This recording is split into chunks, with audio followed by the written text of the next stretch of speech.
Hi guys, magandang araw. Kumusta kayong lahat? Welcome to my YouTube channel. My name is Jaela Belino Mix Vlog. Please don't forget to subscribe, like, comment kung nagustuhan nyo ang aking panibagong upload video. And pakiclick the button below para ma-update kayo lagi sa aking panibagong upload video. Panibagong araw, panibagong video na naman tayong isi-share para sa inyo.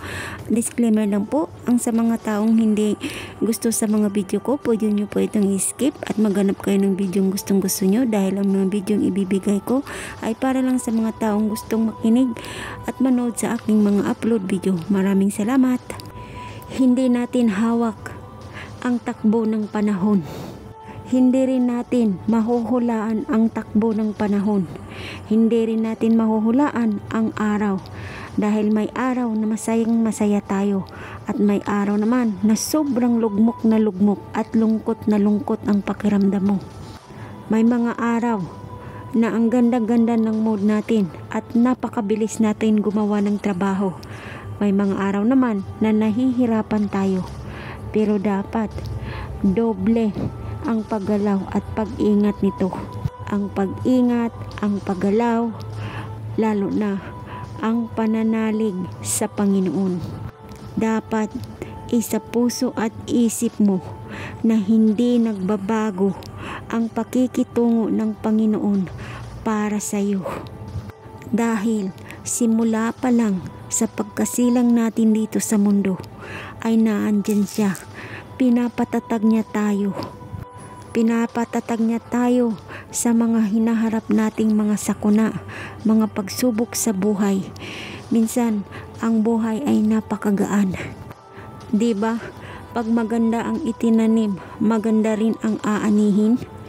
Ang ating mga adhikain sa ating buhay, ang ating panghanap buhay, yung pananalapi, yung kalusugan natin, at lalo na sa ating pananaw sa buhay ay napakaklaro. Tapos, bigla na lang may sakunang hindi maganda na mangyayari sa buhay mo. Yung tipong sa isa sa pamilya mo, nagkakasakit. Yung tipong na-scam ka, nawalan ka ng trabaho, pinagsinungalingan ka, niloko ka, pinaasa ka. Napapansin nyo, yung sayang-saya ka na, tuwang-tuwa ka na sa araw na yun, pero di ba may kapalit? Napapalitan ito ng kalungkutan. Tatanungin kita, mananalig ka pa rin ba sa Panginoon kung ganito ang trahedyang mangyayari sa buhay mo ng biglaan? Paano mo masasabing mananalig ka sa Panginoon kung hindi mo inalam kung ano ang totoong nangyayari, kung hindi mo naintindihan bakit nangyari sa buhay mong yan? Paano kung tatanungin mo sa sarili mo, wala kang makitang solusyon sa problema mo? Alam mo, yung mga katanungan na yan ay ang Panginoon lang ang makakasagot sa lahat ng iyong katanungan. Ang Diyos ay handa na tumulong sa iyo sa kahit na anong paraan. Ang ibig sabihin ng pananalig sa Panginoon, magtiwala ka sa Kanya na maaasahan mo siya sa hirap at ginhawa. Kahit anumang oras na andyan siya. Manalig ka sa Kanyang lakas. Manalig ka sa Kanyang katotohanan. Manalig ka sa Kanyang salita. Diba nakalagay sa Biblia na ang Panginoon ay hindi marunong magsinungaling, hindi nagsisinungaling? Kayang-kaya niya paninindigan ang Kanyang pangako. Alam mo, mahal ka ng Panginoon. Kahit anumang pagsubok na yan, alam niya na maipagkakalob siya na mas maganda pa sa nangyayari sa buhay mo ngayon. Kung nagkaroon ka man ng sakuna sa buhay mo, may mga kapalit yan na mas maganda pa sa hinaharap. Dahil kung nananalig ka sa Kanya ng taimtim, ibig sabihin ay buo ang tiwala mo sa Kanya tungkol sa Kanyang mga katangian, tungkol sa pagmamahal niya sa sanlibutan, at lalo na tungkol sa iyong buhay. Kung nananalig ka sa Kanya ng buong puso, mararamdaman mo ito, ang sigla ng buhay mo. Karamihan kasi sa mga tao sa panahon ngayon, kumakapit lang sila sa Panginoon kung may mga sakuna na nangyayari sa kanila. Pero kung wala, halos hindi nila naaalala ang Panginoong silbihan kahit man lang isang minuto. Kahit nga hindi ka pumasok sa simbahan ay pwede ka rin manalangin. Hindi naman sabi na araw-araw papasok ka ng simbahan para lang maalala mo ang Panginoon. Anytime na gusto mo, manalig ka at manalangin sa Kanya na andyan siya lagi. Hindi na porkit wala kang nararamdaman ay hindi mo na siya naaalala. Lagi mong tatandaan, may problema ka man at sa wala, manalig ka at magtiwala sa Panginoon. Magdasal ka at magpasalamat lagi sa Kanya. Ang pananalig kasi sa Panginoon ay buong buo. Pero hindi rin natin maiwasan sa ating mga sarili ang magtanong sa Kanya. Ang magtanong sa Kanya kung bakit binibigyan niya tayo ng mga pagsubok, kung bakit binibigyan niya tayo ng mga sakuna sa buhay. Pero alam mo ba na ang Panginoon ay walang pagbabago? Ang sabi niya nga, sa sanlibutan ay mahal niya ang Kanyang mga anak. 'Di ba? Kung nararamdaman mo sa iyong sarili, kahit ilang beses pa tayo nagkakamali, ilang beses pa tayo nagkakasala, pero pinapatawad pa rin niya tayo. Alam mo kung bakit? Dahil ang gusto ng Panginoon ay bumalik ka sa Kanya. Gisingin niya ang puso at isipan mo na bumalik sa Kanya.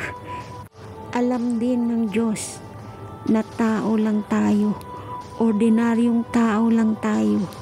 Lahat sa isip, sa puso, sa salita at sa gawa ay nagkakasala tayo. God is worthy of your trust. Dahil ang pagtitiwala sa Panginoon ay ito ay mahalaga sa iyong buhay, sa iyong puso. Natanggap mo talaga siya. Hindi ka magpapanggap, natanggap mo lang siya. Kailangan galing sa puso mo, sa buhay mo ang pagtanggap sa Panginoong Hesus. Ang pagtitiwala sa Panginoon ay sumunod sa Kanya. Kahit nahihirapan tayo sa buhay, pero huwag niyo siyang walain sa buhay niyo. Diba napapansin niyo, kung bored na bored ka, bigla na lang sasaya ka. Kung naiintindihan mo kung paano manalig sa Panginoon, mararamdaman mo yun. Maggawa ka ng example sa buhay mo, pag-isipan mo. Halimbawa, na nandyan ka sa pangyayaring kagipitan, pero diba tumawag ka lang sa Kanya at nagdasal? Gumawa siya ng paraan para sa'yo, para masolusyonan ang problema mo, diba? Kagaya lang yan, na nagtiwala ka sa isang tao at binahagi mo ang sikreto mo sa Kanya. Diba? Napaka-komportable mong magsalita sa Kanya. Napaka-komportable mong magsalita sa kaibigan mo at sabihin mo ang sikreto mo. Ganun din ang pananampalataya mo, tiwala mo sa Panginoon. Pero mas higit pa ang Panginoon sa kaibigan mong tinatawag. Mas higit pa na mapagkakatiwalaan ang Panginoon sa lahat ng bagay. Kaya ako, pag may problema ako, pag hindi ko na kaya, humahagulhol ako kahit ako lang mag-isa. Umiiyak ako at sumisigaw, Panginoon, tulungan mo ako. Bigyan mo ako ng lakas, tibay ng loob para makayanan ko at malagpasan ko ang problemang kinakaharap ko. Tulungan mo ako na hipuin mo ang puso't isipan ko na ito'y malagpasan ko at maghilom ang sugat sa puso ko. Yan ako, nananalig ako sa Kanya. Hindi man ako relihiyosa, hindi man ako simbahosa, pero hindi ako nakakalimot sa Panginoon. May mga sinasabi rin yung iba na mas mahalaga pa rin ang pumasok araw-araw sa simbahan Oo, naandyan na tayo. Papasok man tayo sa simbahan at sa hindi, kung hindi ka nakakalimot sa Kanya. Pero kung may panahon ka rin sa sarili mo, ay pwede mo rin bisitahin siya sa bahay niya.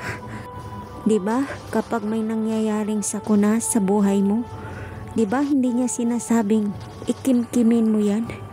Diba nagpapadala siya ng mga anghel, disipulos niya, sa pamamaraan ng sa iyong kaibigan, sa kamag-anak, o sa kahit anong paraan para maramdaman mo ang presensya niya na naandyan siya para sa'yo?